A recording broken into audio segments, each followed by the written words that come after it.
et bienvenue sur Prenons un café, le podcast qui parle de parentalité en toute transparence, sans tabou ni complexe.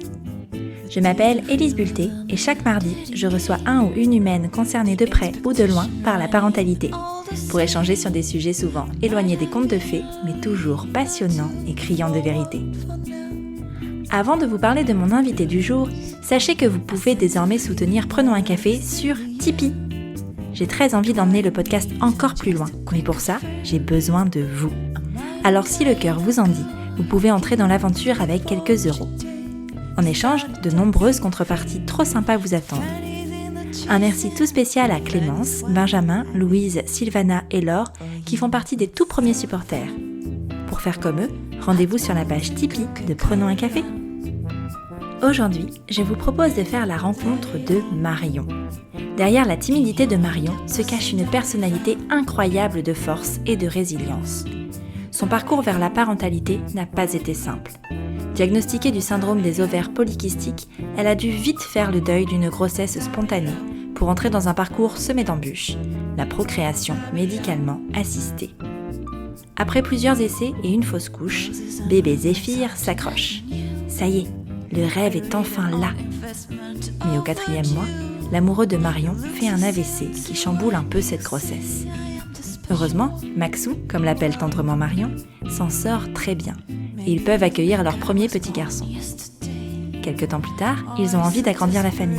Et hop, retour à la case PMA, mais cette fois-ci avec une petite surprise à la clé. Non pas un, mais 2 bébés. Vous pensiez être seul à galérer ? Mettez vos écouteurs et prenons un café. Salut Marion. Salut Élise. Je suis super contente de te recevoir enfin. Moi aussi. Ça fait des mois qu'on parle Au moins. de cette rencontre et on arrive enfin à la caser juste avant de plus pouvoir voir personne. Tout juste. Ouais. Tout juste. Donc je suis vraiment très très contente. Pour les auditeurs qui ne te connaissent pas, est-ce que tu peux nous parler un peu de toi, te présenter, nous dire qui tu es s'il te plaît? Alors, je m'appelle Marion, j'ai 31 ans. Je suis infirmière dans un IME auprès d'enfants et d'ados polyhandicapés. Je suis mariée à mon Maxou et nous avons 3 enfants, donc Zéphyr et Ulysse et Céleste, qui sont des jumeaux qui sont nés en début d'année. Ça fait longtemps que vous êtes ensemble avec ton chéri? Alors j'ai arrêté de compter parce qu'on s'est rencontrés, j'étais au lycée, j'étais en première, donc j'ai arrêté de compter, ça va faire 14-15 ans. Non, ouais, presque plus de temps ensemble que séparés finalement. Ouais, c'est ça. Et est-ce que, on va entrer tout de suite dans le vif du sujet, est-ce que tu as toujours voulu avoir des enfants? Est-ce que tu as toujours su que tu serais maman un jour? Alors, je me suis jamais posé la question parce que pour moi, c'était dans le fil de ma vie. Ouais. C'était normal, quoi. Enfin, j'allais être maman. Je me suis pas dit, est-ce que je suis faite pour être maman? Je me suis dit, j'aurai des enfants. Ça te semblait la suite c'était logique normal, des choses, ouais. Ça allait faire partie de ma vie. Ouais. Et du coup, c'était pareil pour ton chéri ou pas? Enfin, à quel moment vous en avez parlé dans votre couple? On en a parlé relativement tôt parce que on avait une sorte de petit livre où on devait remplir des pages, la version féminine, la version masculine, et il y avait des listes de prénoms qu'on devait indiquer. Ah ouais. Donc en fait, quand on était arrivé à cette page-là, le sujet a été abordé. Alors on n'avait pas du tout les mêmes prénoms, qui sont d'ailleurs même plus les mêmes que ceux de maintenant, mais ça a été abordé assez rapidement. Ouais. Et c'était logique pour vous d'un jour fonder une famille, ouais. C'était un souhait vraiment. Ouais. Alors on avait dit mariage d'abord, enfant, mais ça s'est pas passé. Ça s'est pas passé comme ça du tout. Non, pas du tout. Et donc ça s'est passé comment? Ça s'est passé alors Max m'a demandé en mariage en 2014.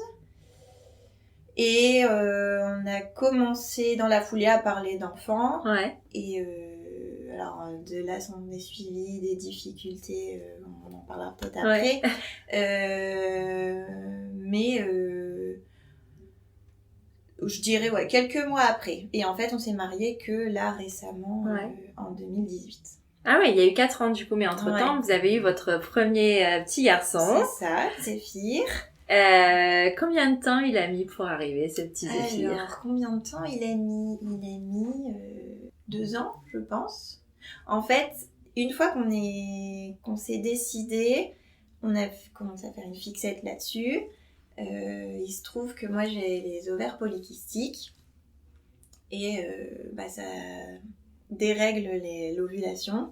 Et du coup, quand on a vu que ça ne fonctionnait pas, on a commencé un peu à en parler et ma belle-mère m'a indiqué qu'elle connaissait quelqu'un qui était spécialiste de la fertilité. Et elle m'a dit, si tu veux, je peux la contacter. Ouais. Donc on a eu beaucoup de chance parce que du coup on a gagné beaucoup de temps dans la procédure. On va dire qu'on en a parlé en avril et en novembre on avait notre première consultation. Ah ouais, parce que d'habitude on dit ça prend après 1 an d'essai, tu commences à penser à infertilité. Mais toi tu étais au courant du coup moi, avant. Je savais déjà que j'avais des kystes sur les ovaires et de toute façon je sentais, enfin j'avais des règles hyper douloureuses. Ouais, c'est comme ça du coup presque que quand les kystes éclataient. Ouais.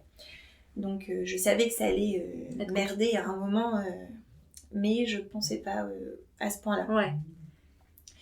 Et donc novembre, et en fait ce qui est normal, la gynéco dit bah oui mais on peut pas tout de suite démarrer comme ça. Il faut que j'observe sur plusieurs cycles comment ça se passe. J'avais des cycles à rallonge, donc forcément ça a pris des mois et des mois.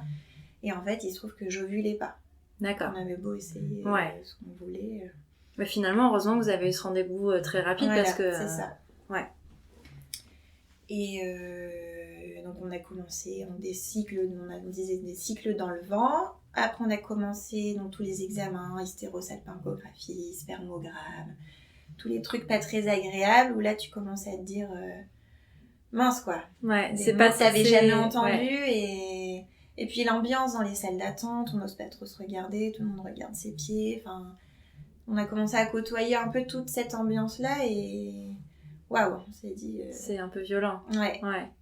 Et puis toi, dans ton imaginaire, tu pensais que t'avais envisagé que t'aurais un parcours médicalisé sur la procréation ou pas? Non. Pas du tout. Alors j'ai pris la pilule. J'ai été réglée tard, donc j'ai pris la pilule tard.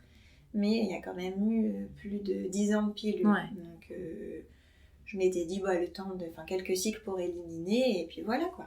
Mais non. Non, pas du tout. Non, la vie nous rattrape. C'est ça, on décide vraiment rien dans ce domaine-là, mais que ce soit avant, pendant ou après, je crois que c'est vraiment la sphère où on n'a aucun contrôle, quoi. Non, même ses émotions, on les contrôle pas. Non. Comment tu vis justement au niveau émotionnel, tout ça, sur le coup? Ouais, sur le coup. Dur. Ouais. Franchement dur de faire les injections. C'est Max du coup qui me faisait les injections et c'était sa façon à lui de participer parce qu'il voyait que c'était pas cool. Tous les examens gynéco c'était pour moi, les toutes les questions, à chaque fois les règles douloureuses et lui c'était sa façon de participer. Ouais, parce que lui, de son côté, tout allait bien, du coup? Ouais. Spermogramme, nickel. On s'est dit heureusement, parce que du coup... Ça maximise les chances. C'est ça. Et c'était sa façon de participer, et moi, j'avais du mal. Ouais. Alors, je me dis, en plus, infirmière, te piquer toi-même... oui, parce que les gestes, tu les connais, finalement. Ouais. Mais non. Mais c'est pas pareil sur toi. Ouais. Quand c'est dans le cercle rapproché, c'est pas pareil. Donc, des coups de mou. Mais on essayait de s'accrocher parce qu'on disait qu'on était jeunes, que finalement de son côté ça allait, il allait forcément y avoir des solutions. Et on nous a proposé des stimulations ovariennes. Donc ça a fonctionné, mais j'ai fait une fausse couche. D'accord. Très précoce. Et donc avec la stimulation ovarienne, il y avait insémination ou c'était... Pas encore. Non, juste les stimulations. Ouais, juste stimulation. Et donc fausse couche, donc on a dit tu vois ça marche, c'est juste que c'était pas pour cette fois, ça va aller. On était reparti pour des cycles de stimulation, rien à faire. Là on a dit à un moment stop, faut que ça avance, ça devient dur. Et donc en fait il faut rentrer dans des cases, il faut avoir fait autant de cycles sous stimulation et de remplir certains critères. Donc là on a dit c'est bon, vous pouvez commencer, on va commencer les inséminations. première insémination. Donc on se dit, c'est bon, la première ça va aller, ça a marché une fois sans, la première ça ira. Ça n'a pas fonctionné. Deuxième insémination, pareil, ça n'a pas fonctionné. Alors on s'est dit, c'est tout, on va partir en FIV, je le sens gros comme ça. Et en fait, la troisième insémination a fonctionné. D'accord. Alors, le contexte n'était pas du tout réuni pour que ça fonctionne. Ah ouais Pourquoi ? Ça avait été un peu merdique dans les jours d'ovulation, parce qu'en fait, on doit faire la stimulation, on doit déclencher. Il faut que ça soit à heure fixe. Ouais. Ça avait un peu cafouillé le contexte. L'insémination avait été faite dans une salle glauque comme pas possible. Ah ouais. J'avais l'impression que c'était un hôpital désaffecté. C'était très bizarre. C'était pas du tout les mêmes conditions que les 2 premières fois. Ouais. Je me suis dit, mais c'est impossible que ça marche. C'est impossible. Et pourquoi c'était dans des conditions si différentes ? Parce que ça avait été justement fait vraiment à l'arrache. Ils nous ont appelés en disant finalement venez parce que c'est maintenant ou jamais quoi. Voilà, donc go. Et donc voilà, troisième insémination, c'était bon. Et alors c'est une grossesse qui a tenu cette fois ? Qui a tenu. Ouais. Et un enfant plein de vie, notre petite tornade. Comment tu vis une grossesse après un tel parcours ? Alors, stressante quand même, parce que c'est hyper précieux. Ouais. On se dit qu'il faut un maximum se préserver et prendre soin. Quoi. Ouais. Et alors, le petit truc aussi, c'est que en fait, Max a fait un AVC quand j'étais enceinte de 4 mois. D'accord. Donc, il y a un petit peu ce côté-là qui est un petit peu venu noircir, entre guillemets, le début de grossesse. Et qu'est-ce qui s'est passé en fait En fait, on était en train de regarder une rediff à la télé un dimanche matin et il m'a dit je me sens pas bien avec la bouche complètement qui pend. Il me dit j'ai l'impression que je suis bourrée. Et en fait, il me faisait penser, pour moi, il imitait quelqu'un qu'on avait vu dans une émission L'amour est dans le pré. Il y a un agriculteur qui avait eu un accident et je pensais qu'il se foutait de lui. Ouais. J'ai dit que c'était pas drôle, ça me faisait pas rire. Et on s'est un peu pris la tête et j'ai fini par monter. Et en fait, quand je suis allée à l'étage, je l'ai entendu tomber. Ouais. Et donc il est revenu, il s'est mis sur un pied, il fait regarde, je pense que je fais un AVC, mais alors, toujours avec la bouche. Et je dis ah bah oui, là clairement, là t'es pas dans ton état normal. Donc on a appelé les pompiers, et voilà. Pris en charge. Et il a des séquelles aujourd'hui ? Alors, il n'a pas de séquelles visibles. Ouais. Par grande chance, il a récupéré ses mains, ses jambes. Il a un petit peu perdu en toucher, en dextérité. Mais il a une fatigue qui s'est installée, qui n'est pas... c'est compliqué parce que c'est pas visible. Bien sûr. Et alors, il a eu des problèmes de mémoire. Il cherchait beaucoup ses mots. Donc, il a fait 2 ans d'orthophonie. Et il a bien récupéré, mais il a encore des lacunes. Et donc il a été hospitalisé pendant combien de temps ? Il a été hospitalisé... C'est marrant, on oublie ces choses-là. Au moins 15 jours, parce que je sais que j'ai fait les allers-retours. J'allais passer mes journées avec lui. Donc je partais le matin, je rentrais le soir. Donc au moins 15 jours. C'était assez fatigant. Et alors, Zéphyr se faisait vachement discret. Il y a des jours où je m'inquiétais parce que je le sentais pas bouger. Et je me disais, mince. Et en fait, une fois que je rentrais le soir à la maison, que j'étais toute seule, je me mettais en pied, je me mettais dans mon lit. Et là, il attendait que tu sois disponible, en fait. Je pense qu'il se faisait discret pour que je sois complètement pour Max. Et le soir, coucou, je suis là. Je suis là. Donc une grossesse vraiment dans un cadre assez compliqué parce que j'imagine que c'est 15 jours d'hospitalisation, mais ensuite il y a toute une récupération, une prise en charge et puis tout de suite la neuro est venue me voir en disant en fait ils auraient bien voulu thromboliser, donc c'est aller éclater le caillot qui s'était logé dans le cerveau, mais en fait il avait de la température et normalement on ne peut pas thromboliser sur une hyperthermie. D'accord. Ils avaient peur que son cœur ne tienne pas. Donc elle m'a dit ça. Et en fait, je me suis rendu compte, tout de suite, j'ai mis les mains sur le ventre. Alors j'étais enceinte de 4 mois, enfin ça se voyait à peine. Ouais. Mais ils étaient au courant? Ils étaient au courant, ils étaient au courant. Et là j'ai vu tout de suite le lit médicalisé dans la pièce à vivre de la maison, Max en fauteuil roulant avec son enfant posé sur ses genoux, enfin on se fait tout de suite un film de notre vie, enfin on s'imagine. Ouais. Et non, il va bien, il est avec moi sur ses 2 jambes. Ouais, et aujourd'hui il est là. Et donc du coup, comment tu vis une grossesse dans ce contexte-là? Enfin, je veux dire, comment tu l'investis, toi? Alors, j'essaye d'être positive. Alors, ça me demande un gros effort parce que je suis pas de caractère à essayer de dire allez, ça va aller. J'essaye d'être positive et puis de toute façon, là, je me laisse carrément porter par le corps médical parce que moi, je suis à milieu de tout ça. Enfin, je me dis, on avait ça à 30 ans et il faut que je sois là pour Zéphyr. Enfin, il faut que je me préserve aussi. Ouais. Donc, je dis que ça va aller, un jour à la fois. Et je vis la grossesse, j'essaie de vivre la grossesse à fond parce qu'on ne sait pas si ça sera la seule. Ouais, bien sûr. On ne sait pas. Donc je profite. Ouais, tu profites. Ouais. Donc vous avez souhaité connaître le sexe du bébé avant la naissance, c'était important?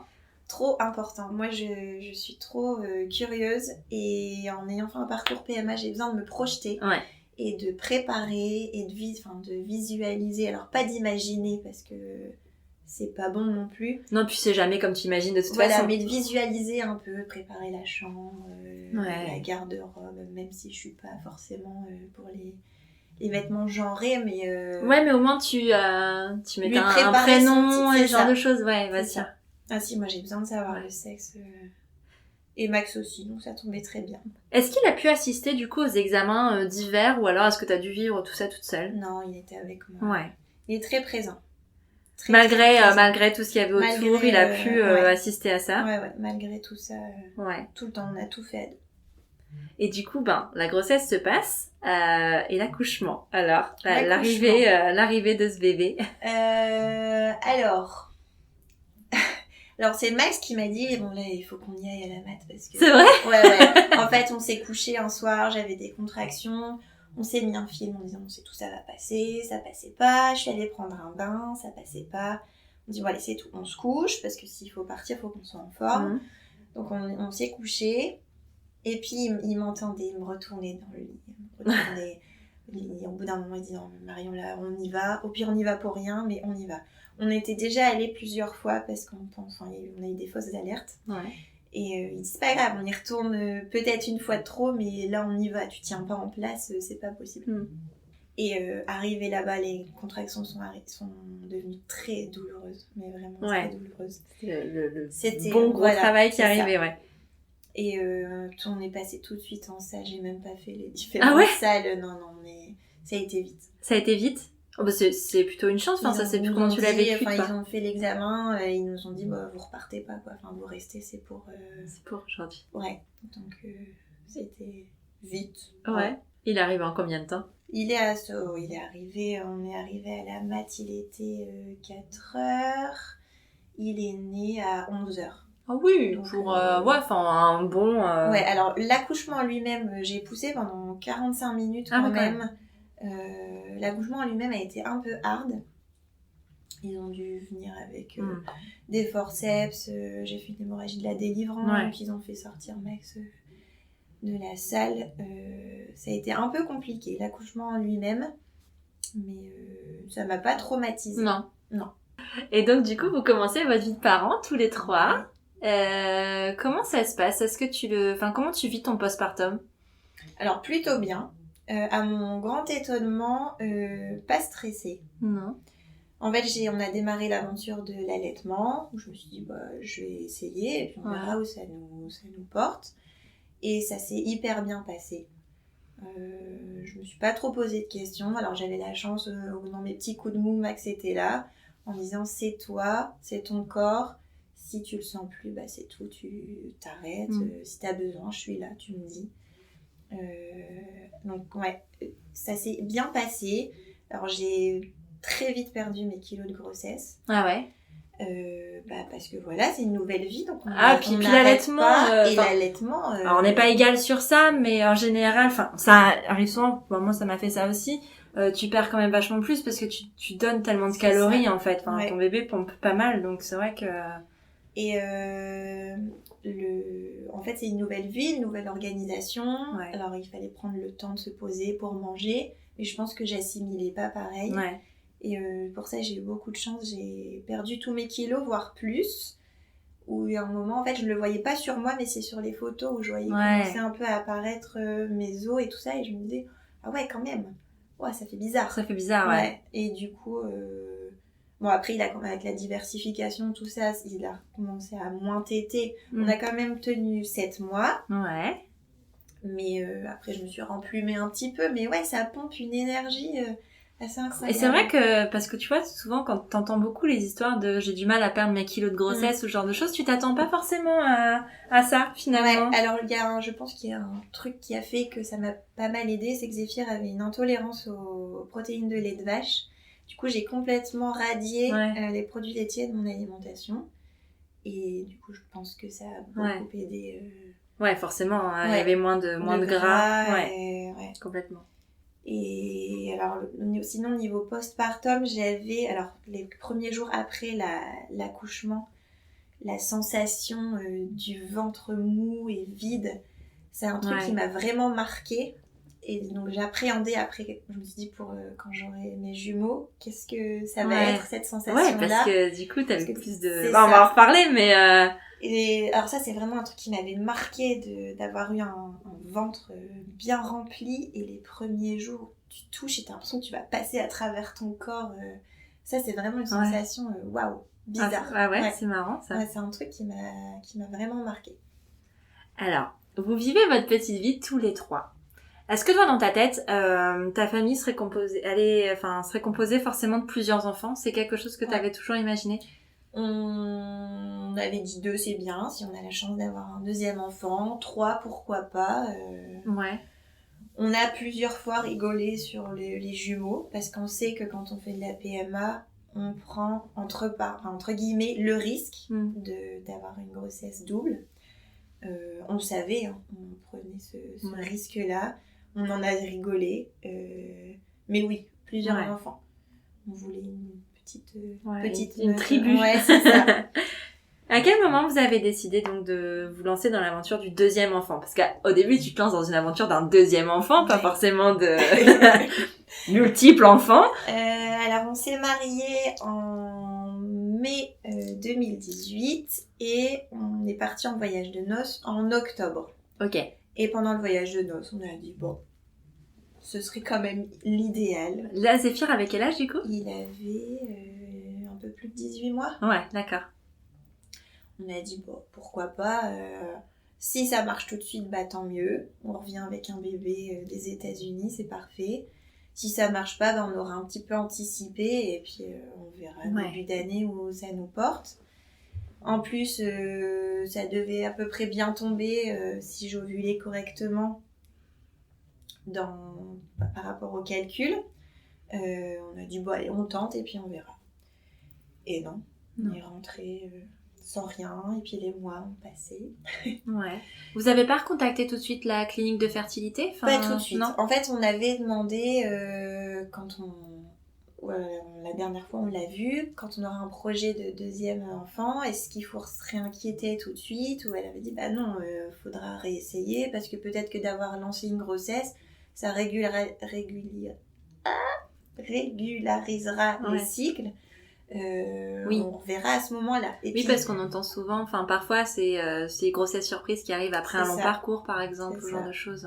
On nous avait dit attention au retour de couche, mais comme j'avais allaité un moment, et elle nous avait dit mettez-vous pas la pression, vivez le truc et on verra bien. Et puis je m'étais dit ça a merdé une fois, ça va pas remerder une deuxième fois, ce serait chouette quand même qu'on ait quand même une surprise, un bébé qui vient naturellement comme ça. Cette surprise d'avoir ce retard de règles. C'est ça. J'aurais bien aimé. Et janvier, on a dit allez, ça sert à rien, on recontacte et on voit. Ouais, donc finalement vous avez laissé passer 3 mois. Ouais, un petit trimestre. Ok. Donc voilà. Vous recontactez. On recontacte et donc rendez-vous assez rapidement le mois suivant. Et c'est reparti. On regarde plusieurs cycles, comment je me comporte. Et il faut de nouveau stimuler. Donc, premier cycle de stimulation. Et ça fonctionne tout de suite. On nous dit, c'est bon, vous répondez vachement bien. On essaye comme ça et on voit les cycles suivants. Et donc, super stimulation. Et voilà. Ça a marché naturellement? Ça a marché, ouais. Juste besoin de juste la stimulation, enfin, je veux dire sans insémination, sans repasser par les inséminations. Ouais. Donc chouette, il fallait juste un petit coup de pouce. Ouais, un petit coup de pouce. Pour le corps avait compris comment ça fonctionnait un peu. Et donc, voilà, surprise. Trop chouette. Trop Parce chouette. que du coup, t'as eu un petit peu cet effet de retard de règles alors ou pas trop? Alors, non, le jour où j'étais censée avoir mes règles, je disais, ça sert à rien de laisser le suspense. T'as fait le Et j'ai fait ça, mais d'une façon tellement bidon. Et même Max, il me dit encore, mais tu m'as annoncé ça tellement normal. T'es arrivée avec ton test. Il était en train de lire une histoire à Zéphyr, en plus, c'était pas du tout adapté le moment. Et j'ai ramené mon test. Et je dis, je suis enceinte. Il me dit, mais toi, tu me dis ça comme ça. Alors, au fond de moi, ça avait marché. Ouais. Parce que je me suis dit, sinon, j'aurais pas fait comme ça. J'aurais peut-être encore attendu. Là, j'avais besoin de savoir. Je me dis, allez. Tu sentais qu'il y avait eu des changements un peu? Je sais pas, c'était bizarre. Alors, à chaque fois, quand j'entends des filles qui disent, ouais, je le sentais, je me dis, mais c'est bizarre de sentir. Et en fait, il y a un petit truc qui te dit, et pourquoi pas, en fait. Ouais. Donc, voilà. Donc, tu fais ce test, tu l'annonces, tout ça. Ouais. Et tu fais tes premiers examens sanguins. Ouais. Alors, d'abord, quand test positif, il faut rappeler la PMA. Ouais. Donc, on rappelle. Donc, ils nous disent, venez pour faire une écho. Ah, c'est eux qui la font? Ouais. En fait, ils nous suivent jusqu'au... Alors, on avait eu une petite dérive avec Zéphyr parce qu'elle nous avait gardé un petit peu plus longtemps pour être sûre que ça tienne bien avant de nous lâcher. Du coup, donc tu les rappelles eux pour qu'ils fassent une échographie de contrôle si tôt du coup. C'est ça. Très tôt. Ouais, pour voir s'il y a bien grossesse, œuf clair ou pas. Ouais. Parce que là-bas, il y a tous les termes. Œuf clair, après il faut qu'on voit la vésicule. Ouais. À chaque fois qu'on fait les échos, on est là, allez, la prochaine faut qu'il y ait ça. La prochaine fois, donc c'est vachement plus suivi. Après, la conception est suivie, donc c'est un peu logique aussi que derrière, ça soit plus suivi. C'est ça. Ouais. Et donc, alors on savait qu'il y aurait un risque de grossesse gémellaire parce que j'avais plusieurs follicules. Ouais. Donc, ah oui, ça, vous avez prévenu de ça? Oui, et je savais que ça allait potentiellement y arriver cette fois-ci. Donc c'est tout. On s'était dit, on verra de toute façon. Là, pour le coup, on contrôle plus rien. Ouais. Maintenant, ils sont là. On va pas dire, non. Non, finalement, on attend. Voilà. Donc, écho. Et puis, elle met bien la sonde. Et de toute façon, j'étais malade. Ah ouais? Malade.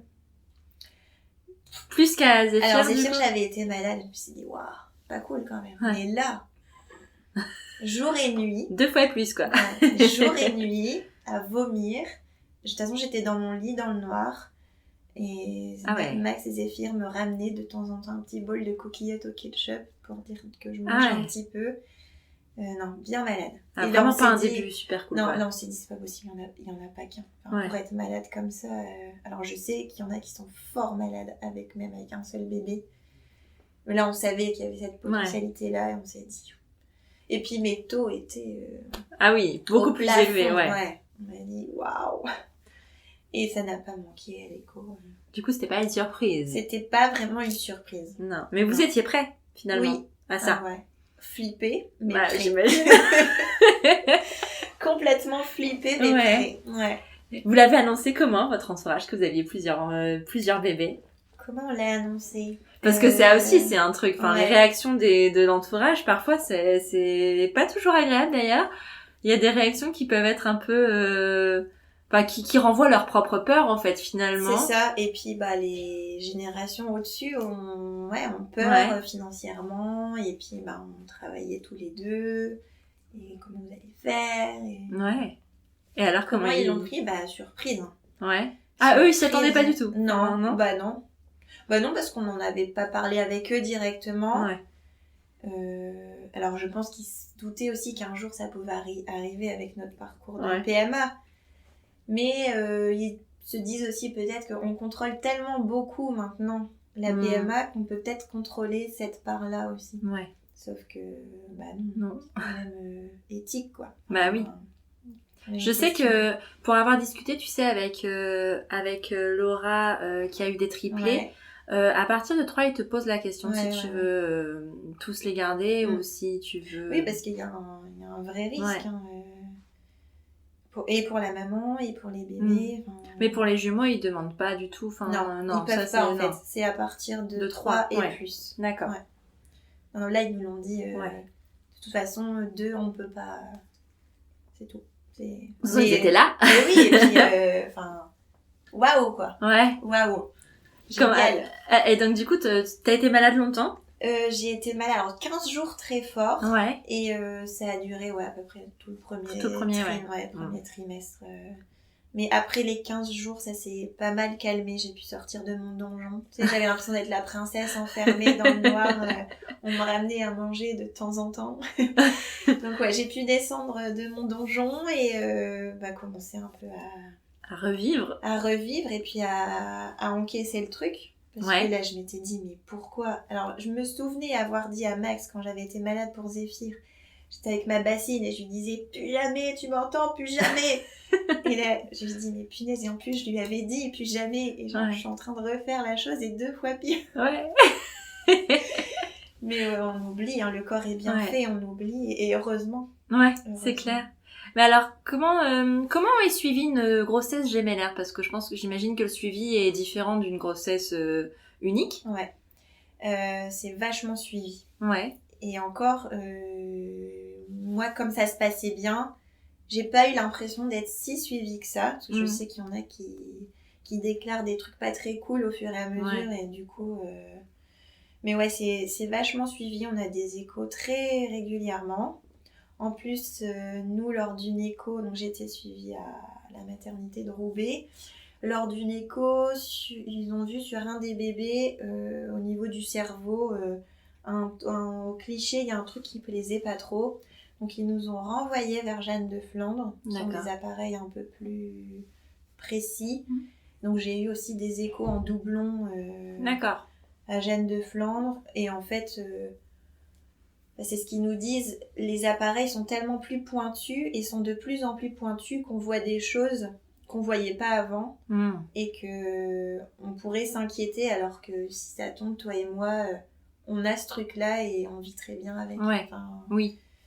Donc voilà, on avait eu cette petite inquiétude-là, donc pendant des semaines, ça a duré quelques semaines quand même, parce qu'il fallait surveiller que ça grossisse pas, pour pas que ça entrave le développement du cerveau. Et une fois que ça s'est un peu apaisé avec Jeanne de Flandre, où ils nous ont vraiment écarté les risques, on a eu une écho avec une neuropédiatre qui était présente pour bien nous expliquer, en disant il sera suivi sa première année où il faut surveiller le périmètre crânien, qui grossisse pas trop vite, mais pas d'inquiétude, vous pouvez reprendre votre suivi, vivre la fin de votre grossesse normalement. Ouais. Vous aviez aussi demandé les sexes des bébés. Oui. Tu avais une envie avant de nous dévoiler la chose, même si voilà. Est-ce que tu avais des envies particulières? Alors, sans savoir au début que c'était des jumeaux, moi je me voyais bien maman du garçon. Ça me dérangeait pas. Je m'étais dit, maman de garçon. Et là, quand on a su que c'était des jumeaux, je me suis dit, bon, tant qu'à faire, s'il y en a 2, autant qu'il y ait une fille, ce serait bien, ce serait sympa. Une petite sœur, puis ça... En fait, moi, j'avais peur avec les jumeaux, c'est qu'on les prenne pas individuellement. Que ça soit tout le temps les jumeaux, que ça soit le même sexe et que ça soit encore pire, qu'on les mette tout le temps dans le même panier. Qui se ressemblent très fort, qui du se coup. ressemblent et qu'on se pose tout le temps la question, est-ce qu'il faut qu'ils soient dans la même classe, est-ce qu'il faut qu'ils soient dans le même groupe, est-ce qu'il faut qu'ils aient les mêmes copains. Enfin, j'avais vraiment peur qu'on les prenne pas en tant qu'individus propres et qu'à chaque fois on les mette par deux. C'est un truc qui me faisait un peu flipper et je m'étais pas mal renseignée au début avant de savoir les sexes avec des mamans, enfin auprès de mamans de jumeaux, comment ça se passait et comment eux ils vivaient le truc.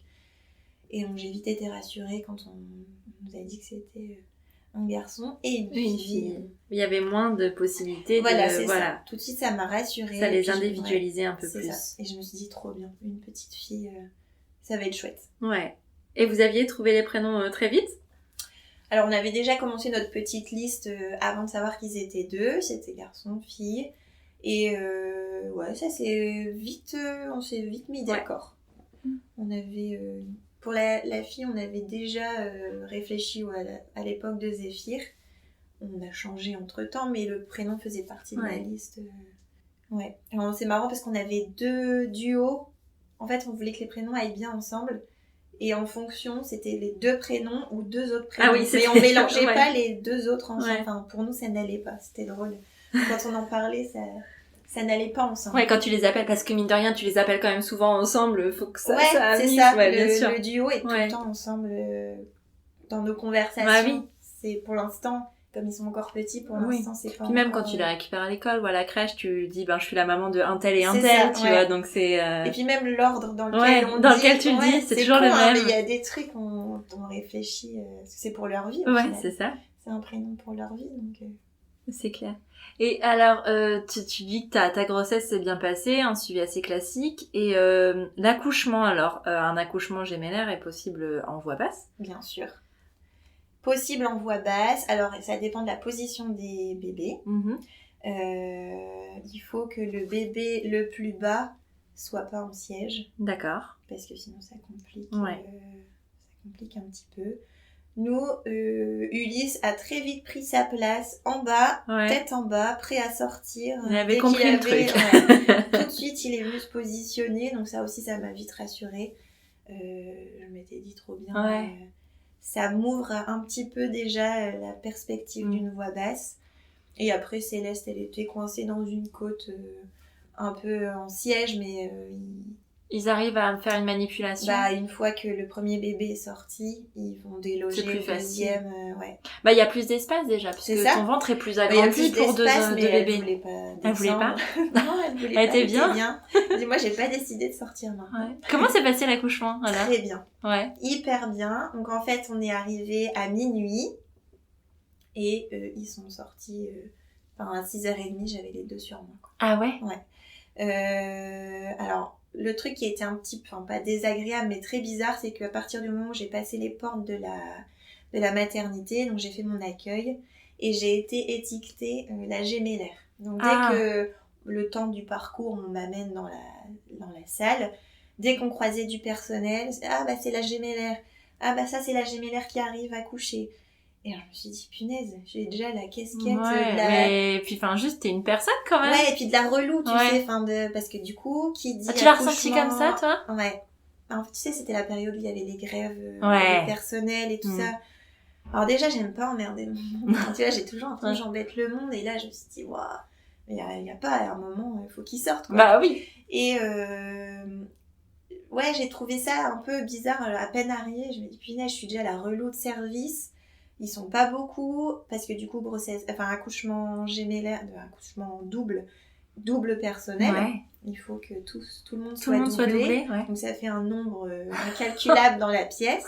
Tu sais, c'est moins intime, quoi. Ouais.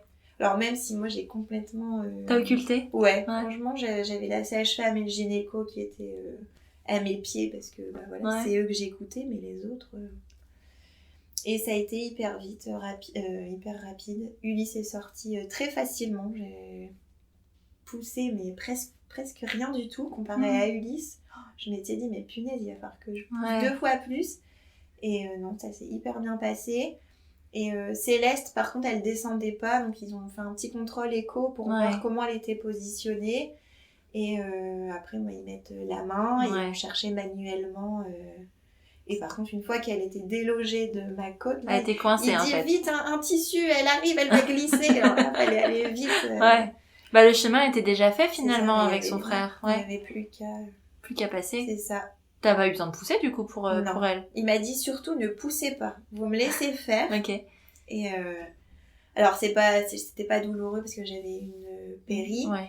Mais je sentais quand même. J'avais pas la sensation de douleur, mais j'avais la sensation. Ce qui se passait. Je sentais quand Ulysse est sorti, j'ai senti. Quand Céleste est passée, j'ai senti. Ce que j'avais peur de ça, c'est que Ulysse, j'avais trop dosé ma péri. Ouais. Il m'avait dit on va y aller, remettez un petit coup. Et en fait, je les ai écoutés, donc j'ai remis un bolus. Et du coup, j'étais pas efficace, je sentais pas, j'étais obligée de mettre les mains sur le ventre pour pousser.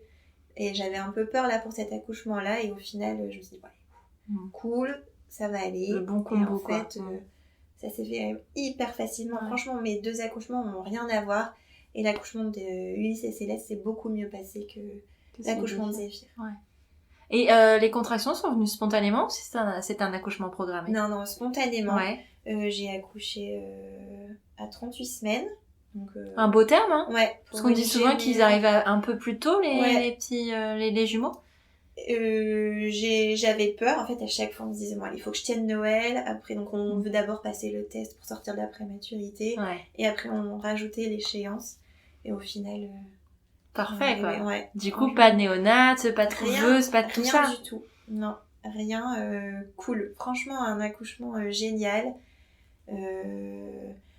Alors, j'ai essayé l'allaitement. Ouais. J'avais dit, je teste. Je me mets pas la pression, on verra.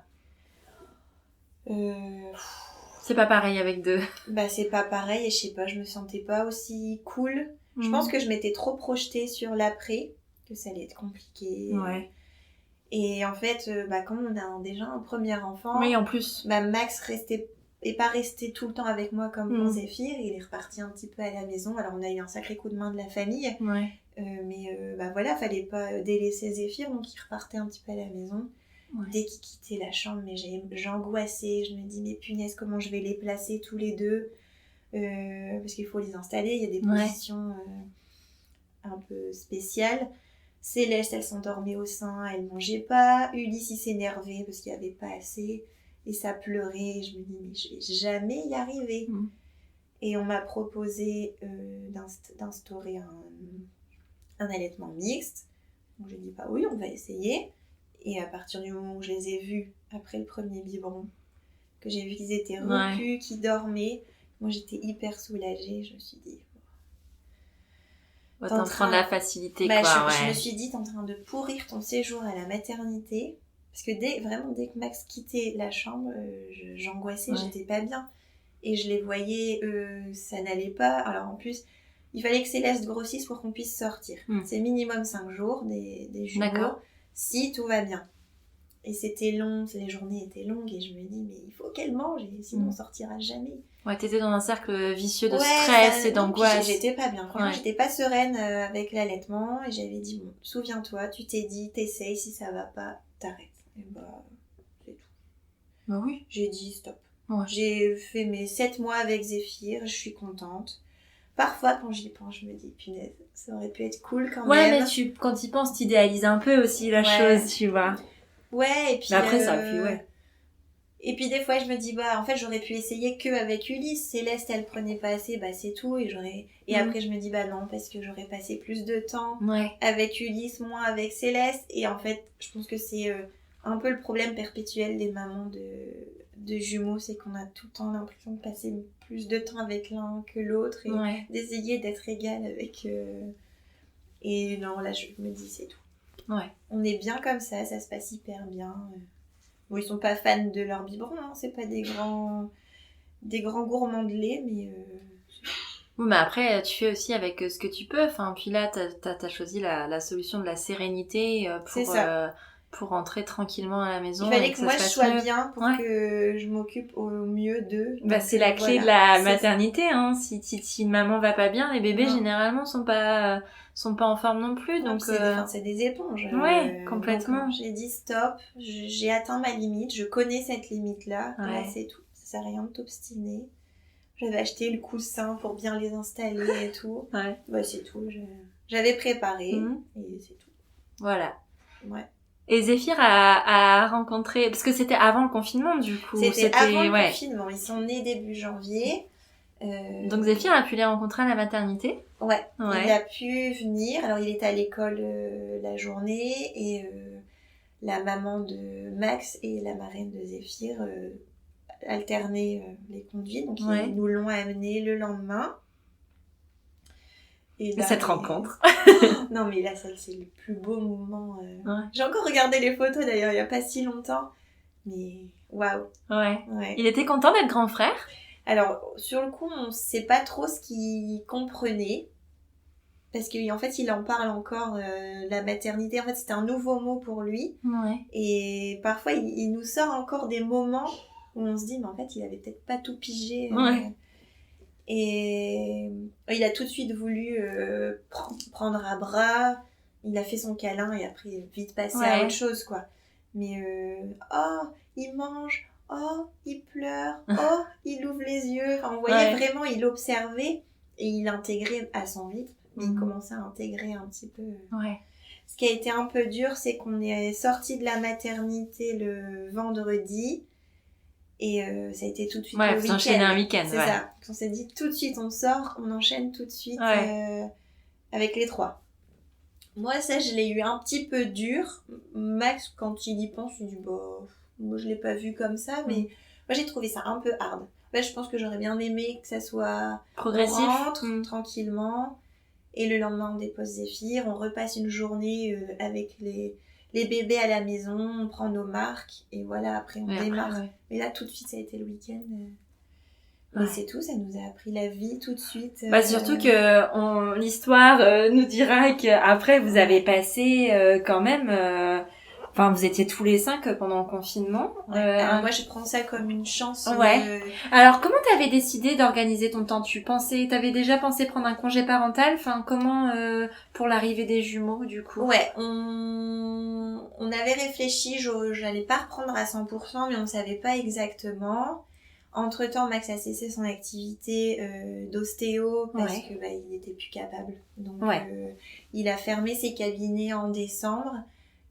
J'ai accouché en janvier et confinement presque dans la foulée. Donc on a eu le temps de réfléchir, de se poser, de profiter.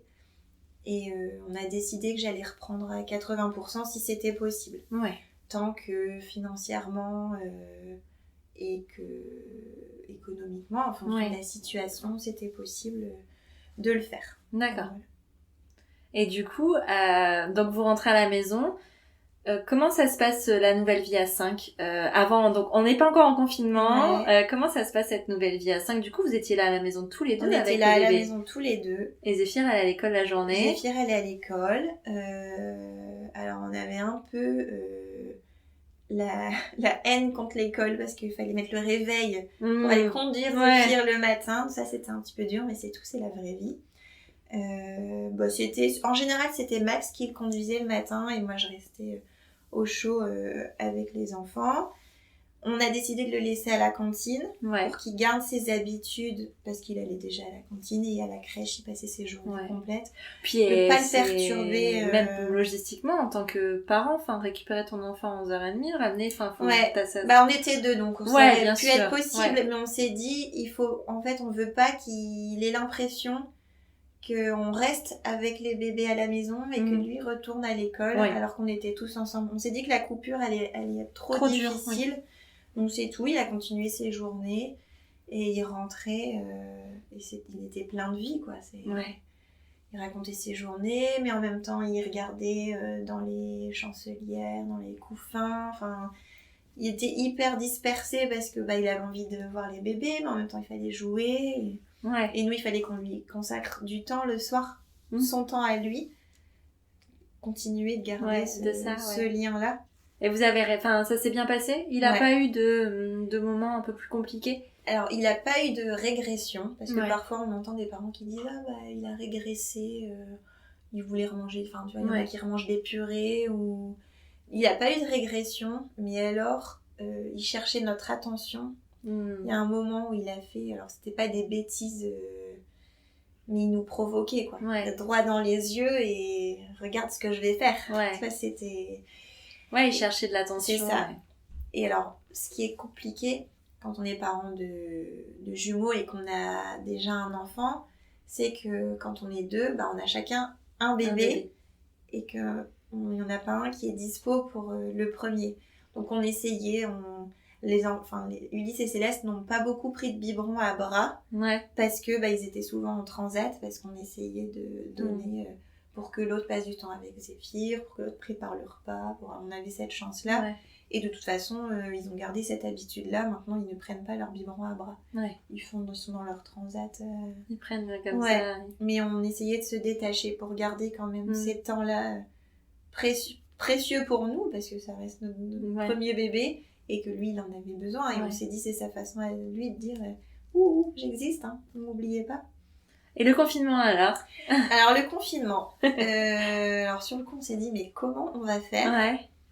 Alors, je te dis pas, on était sur les rotules. Parce que du coup... je dis confinement, mais là, du coup, avec les actus, je parle du premier confinement. Ouais, le premier. On était sur les rotules parce que, du coup, compliqué d'avoir de l'aide extérieure. Ben, c'est ça, parce que c'est arrivé, les bébés avaient quel âge? Ils avaient 2 mois et ouais, demi. Tout petit, quoi. Ouais, 2 mois, ouais, c'est ça. Donc, tout petit... On s'est dit, mais ça va durer combien de temps? De l'air. Ouais. Il nous faut de l'air. Mais en fait, ça a été une chance, mais inouïe. Vous avez un beau cadeau, franchement. Être là tous les 5, c'est précieux. Je pense que ça a permis aux enfants de créer un beau lien, d'être tout le temps ensemble, et puis d'apprendre à faire attention à l'autre, Zéphyr à faire attention. Et Ulysse et Céleste, leur grand frère, c'est un spectacle de tous les jours. Ouais, c'est ça. C'est quelque chose, leur grand frère. Et nous, on s'en émerveille tous les jours, franchement, de les regarder. Et on se dit, et comment ça aurait pu être s'il n'y avait pas eu le confinement? Ouais. Tu vois, on ne sait pas, mais en fait, on s'en fout parce que ça nous va très bien. Comment ça nous est tombé dessus. On a pu vivre un truc chouette. C'est une chance unique entre guillemets parce qu'on sait pas combien de fois ça va se reproduire cette histoire, mais c'est vrai que vu de ce point de ce côté-là, après du coup Max était là de toute façon, mais c'est vrai que ça a donné beaucoup l'occasion. Il a eu là pour le coup son congé paternité idéal, quoi. Je pense qu'il y en a mon père qui vont l'envier. Ah mais ouais, parce que mais pour beaucoup beaucoup de bébés qui sont nés pendant le confinement ou juste avant. Je sais que pour avoir entendu pas mal d'histoires, ça change quand même la donne d'avoir les 2 parents qui sont là et ça crée une symbiose qui est tout autre. C'est ça, et puis une énergie dans la famille et des liens et Et puis le partage des tâches, tout est partagé équitablement et ça change quand même tout. Parce que ça se fait vraiment presque naturellement, tu vois, on sait chacun ce qu'on doit gérer. C'est ça. C'est chouette. Là, les bébés sont à la crèche. Ouais. Est-ce que ça a été compliqué, du coup, de trouver une place en crèche pour 2 bébés? Parce que d'un point de vue logistique, ça change quand même une petite chose. Alors, on a anticipé, dès que j'ai su que j'étais enceinte, on a fait les démarches pour les inscriptions. Parce qu'on s'est dit que ça allait sûrement être compliqué. Zéphyr était dans une crèche privée. Là, financièrement, c'était pas possible de mettre les Ulysse et Céleste dans une crèche privée. On les a inscrits à la crèche municipale en nous disant de toute façon on peut pas faire les compliqués, on verra bien ce qu'on nous propose. Et on a eu les places. Alors il paraît qu'on est prioritaire. Ah bon? Avec des jumeaux? Ouais. D'accord. Il paraît que quand même. on serait prioritaire. C'est bien, ça fait c'est pas mal quand même. Et puis les 2 au même endroit, parce que il y en a qui nous avaient dit mais peut-être que vous en aurez un dans celle-ci et un autre dans... Ça aurait pas été pratique, ça. Donc, les 2 au même endroit, très bien. Et ça se passe vachement bien. Ouais. Parce que là, ils y sont depuis la rentrée? Ils ont commencé... on a déposé... On a fait la rentrée de Zéphyr et on a fait l'adaptation dans la foulée d'Ulysse et Céleste. Et ça se passe très très bien. C'est chouette. Ils ont vachement évolué depuis. Alors, je sais pas si c'est le fait que moi, j'ai repris le travail aussi dans la foulée... Depuis être tout le temps avec eux. C'est ça, tu les vois moins souvent. La progression est dingue. Et dingue, ouais. Comment tu prépares du coup, logistiquement et matériellement, là pour parler vraiment pratico-pratique, l'arrivée du jumeau? Alors, c'est une organisation, mais tout doit être préparé avant. Ils sont à la sieste, on prépare déjà le créneau du réveil. Où les biberons l'eau des biberons est pré-remplie, les petits ramequins de compote sont déjà remplis, pesés, enfin on anticipe tout en fait. Ouais. Les pyjamas sont prêts dans des bacs. Et alors niveau matériel, alors on pourrait dire qu'on n'a pas besoin de tout en double, mais nous on s'est dit qu'on avait envie de vivre l'aventure à fond. Ouais. De pas se prendre la tête, de stresser, donc on a fait confortable. On a acheté en double. On voulait être cool et vraiment profiter et pas de se mettre des bâtons dans les roues en galérant parce que c'était compliqué, parce qu'il faut attendre que le premier finisse son biberon, parce qu'on va attendre les chaises hautes et tout. On a tout pris en double. Et Vous aviez déjà des choses de Zéphyr aussi? Oui, j'avais tout gardé. T'as pas eu besoin d'acheter tout forcément en double. Non, et moi j'ai fait beaucoup d'occasions. Ouais. Que ce soit au niveau vêtements que matériel de puériculture. En plus, alors normalement notre table à langer était à l'étage, mais la chambre de Zéphyr était à l'étage aussi. Ouais. Il faisait encore des siestes à cette époque-là, donc on voulait pas monter, prendre le risque de le réveiller pour changer. Donc on avait acheté la table Ikea basique qu'on a mis dans la pièce principale en bas et on l'a gardée plusieurs mois parce que c'était hyper pratique. Oui, c'est clair. Donc on avait 2 tables à langer et si vraiment besoin, on pouvait monter chacun une s'il y avait l'accident en même temps. C'est ça. Les biberons, c'est pareil. On avait acheté plusieurs lots de biberons parce que t'as pas forcément le temps de laver ton biberon tout de suite et tu sais pas dans combien de temps il va réclamer son prochain biberon au début. Donc on a dit pas de stress, on achète plusieurs séries de biberons et puis on verra comment ça se passe. Et pour le coup, j'ai bien organisé le truc parce que on n'a pas eu d'achat trop superflu. Et puis on a la chance maintenant, c'est que les choses se revendent plutôt bien. Ouais, c'est vrai. Donc au fur et à mesure qu'on n'utilise plus les trucs, j'arrive à les revendre à les revendre ou alors je fais pas mal de dons à des associations de mamans et bébés dans le besoin. Ouais, c'est pas mal. Donc voilà. Mais oui, c'est une organisation un peu militaire. Au début, on disait... Où est-ce que tu allais les chercher toutes ces informations? Parce que j'imagine que tu te renseignes. Tout à l'heure, tu disais que tu avais parlé à des mamans de jumeaux, justement. Alors, j'ai beaucoup échangé avec Milena, du compte Pink and Green. Ouais. On avait pas mal échangé. Et il y a aussi d'autres mamans de jumeaux qui m'ont pas mal rassurée. En me disant, tu verras, c'est génial. Alors oui, c'est fatigant, je vais pas te mentir. Mais c'est génial. Profitez. Et... n'hésite pas à en parler, à chercher l'info. Il y a 2 mamans hyper adorables qui n'hésitent pas si tu as des questions, si je peux te répondre. Trop sympa. Avec grand plaisir, quoi. Et puis elles, ça leur fait revivre un petit peu aussi les débuts. Donc, puis elles m'envoyaient des photos, regarde, ça va bien se passer avec l'installation des lits ou la quantité de linge. Elle me disait, prends pas mal de linge, ça te servira après l'été pour faire... Non, franchement, il y a quand même une solidarité assez chouette.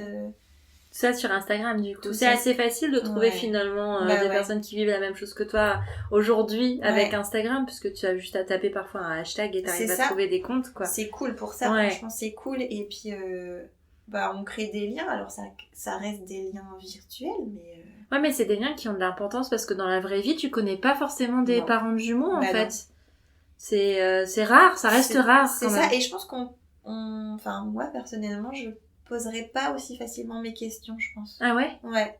Le fait qu'il y ait une barrière de l'écran, ça te... Non, pas forcément ça, mais je pense que ça fait moins curiosité. Ah ouais, tu trouves? Ouais. Je sais pas.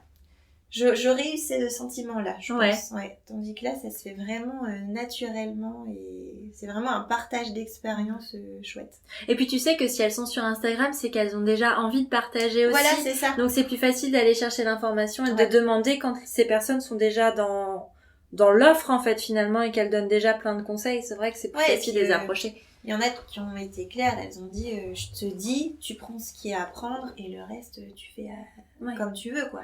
Oui, parce qu'elles sont mamans de jumeaux mais pas de tes jumeaux à toi. Pas de mes jumeaux, il y en a qui n'ont pas encore d'aînés avant. Oui. Il y en a c'est exactement le même, un aîné du même âge. Enfin, c'est vraiment le même modèle. Milena elle a déjà une flopée d'enfants avant. Enfin. Ouais. Et c'est chouette. C'est chouette, ça crée des liens. Tu les as déjà rencontrés dans la vraie vie, du coup? Non. En plus, c'est aux quatre coins de la France, voire du monde, parfois. Ouais, il y a une maman qui était de la région, qui revient de temps en temps. Alors, je me dis peut-être qu'avec le temps, on finira par se trouver un petit créneau. Mais ouais, c'est chouette. Franchement, un partage d'expérience chouette. Et là, donc, c'est une belle aventure. Là, sur le nouveau confinement, le cas de figure chez vous, comment il se présente du coup? Alors, il se présente complètement différemment parce que j'ai repris le travail. En plus, comme je suis infirmière, c'est sûr que nous, notre établissement fermera pas. Donc, Max est à la maison. Pour l'instant, l'école reste ouverte, donc Zéphyr va à l'école et la crèche est ouverte. Là, actuellement, pour l'instant, ça change pas. Il n'y a pas grand-chose qui change au quotidien, finalement. Juste, tu rentres à la maison après le travail et basta, quoi. C'est ça. Ouais. Pour l'instant, en tout cas. Ouais, pour l'instant. Parce que toi, ce qu'il y a de sûr, c'est que du coup, si jamais les écoles ferment ou les crèches ferment, toi, t'arrêteras pas de travailler, quoi. Alors, je sais pas s'ils vont remettre en place le système où il y a un parent qui peut se détacher. Ouais. Je sais pas comment ça va se goupiller. Max étant à la maison, mais alors il y a aussi une condition, c'est que il a ses limites aussi. Ouais. Enfin, jusque quand on va tolérer qu'il puisse rester seul avec les trois, on va voir. Franchement, là pour l'instant, de toute façon, on n'en sait pas plus. Non, on a eu les infos hier. Pas, voilà. Et moi, ils sont au courant de la situation aussi au boulot, donc on verra. Ouais. Et alors, un petit quatrième? Alors, je revends tout. J'ai tout revendu. Non, parce que là, honnêtement, on a besoin de place. La maison est un petit peu petite pour nous 5. Donc là, il y a besoin de décrémer au fur et à mesure. Donc, on fait de la place. Je suis pas fermée. On verra. Parfois, je me dis que ça peut être sympa quand les enfants sont un peu plus grands et qu'il y a un bébé qui arrive dans la famille. J'en sais rien. Franchement, je dis pas non, je dis pas oui. On verra. Qui vivra verra, quoi. C'est ça. Là, je kiffe la relation des jumeaux. Entre eux. Ouais. Tu vois qu'il y a un lien vraiment particulier. Ça commence à s'installer, à les voir. C'est drôle. Et même l'aventure en elle-même, là, on kiffe le truc à fond. On va voir... avec quand ils vont grandir, la rentrée à l'école, comment ça se passe, parce que ça va encore changer. Et on vit le truc à fond et puis on va voir où la vie nous mène. Il n'y a plus d'angoisse là. Comme tu disais au tout début, il y avait un peu d'angoisse là. Non. Ça se passe bien. Et puis je pense que de devenir maman, on n'angoisse plus pareil en fait. Différemment. Ouais, je pense que chaque étape amène son lot d'angoisse, mais de la façon dont tu l'as. De toute façon, les étapes sont là. Ouais. Donc, je sais pas. Et puis tu les vis pas pareil, je pense. T'es préparé, tu sais que... En fait, je pense qu'il y a un truc que tu sais, c'est que tout passe. Et ça, je pense que ça t'aide vachement à avancer et à relativiser, de se dire que tout est une période et que même les moments difficiles, les nuits difficiles, les dents difficiles, tout ça, ça passe finalement. Et il faut tenir bon parce que... C'est difficile, ça enlève pas le côté difficile, mais tu sais qu'il y a une fin à ça, quoi. C'est ça. Et après, on a même tendance à le zapper, à oublier. Tu vois, tout à l'heure, tu me demandais les dates. Moi, c'est des trucs, je retiens pas et j'ai pas envie de retenir ces trucs-là. En fait, ça m'apporte pas au quotidien. Je préfère vivre le truc sur l'instant, profiter et de les voir... oui, j'oublie pas parce que c'est un parcours et c'est ce qui fait qu'ils sont là aujourd'hui, c'est leur histoire. On leur cache pas et ils sauront comment ça s'est passé et je pense qu'il faut qu'ils sachent parce que ça va pas forcément aller en s'améliorant. Non. Donc non, il y a je sais pas s'il y a de plus en plus, en tout cas on entend de plus en plus parler des parcours PMA et tout ça et c'est vrai que c'est leur histoire comme tu dis et elle est aussi belle finalement parce que ça change pas grand-chose au résultat finalement. Et puis c'est vraiment des histoires singulières. Ouais. Enfin, une PMA d'un couple n'est pas la même PMA qu'un autre couple. Non, c'est vrai. Une grossesse de PMA n'est pas la même qu'une grossesse de... Bien sûr. Ouais, c'est riche tout ça. Ouais, les cheminements enrichissent et ta vie à toi et leur vie à eux et c'est finalement chouette parce qu'au final le résultat c'est que de l'amour. Ouais. Et ça c'est trop bien. Merci Marion pour ton témoignage. De rien. Si jamais on veut suivre tes petites aventures, par où ça se passe? Alors, j'ai un petit compte Instagram sous le pseudo de Malorion. Vous pouvez faire un tour comme ça vous chante. Ouais. Et puis voir un petit peu ta petite vie. Ouais. C'est toujours très beau en plus à voir. Enfin, je trouve que tu as un goût particulier qui rend les choses vraiment plus jolies et c'est chouette. On a fait le choix de pas montrer le visage des enfants et je m'éclate toujours à trouver le meilleur axe pour laisser quand même un petit peu de visage mais pas trop pour qu'on puisse réutiliser l'image. Ça demande beaucoup de créativité ça et je trouve que tu fais vraiment très bien. Merci donc beaucoup. Bravo, c'est chouette. Merci beaucoup et puis à bientôt. À bientôt Élise. Ce podcast vous a plu ? Vous pouvez le partager sur Instagram en me taguant @Élise_prenons un café ou encore lui mettre un avis et le noter de 5 étoiles sur Apple Podcast. Le Graal pour un podcast. Vous êtes sur Prenons un café, le podcast qui parle de sujets de parentalité en toute transparence, sans tabou ni complexe. Je vous retrouve mardi prochain pour un nouvel épisode et d'ici là, prenez bien soin de vous. Autour d'un café.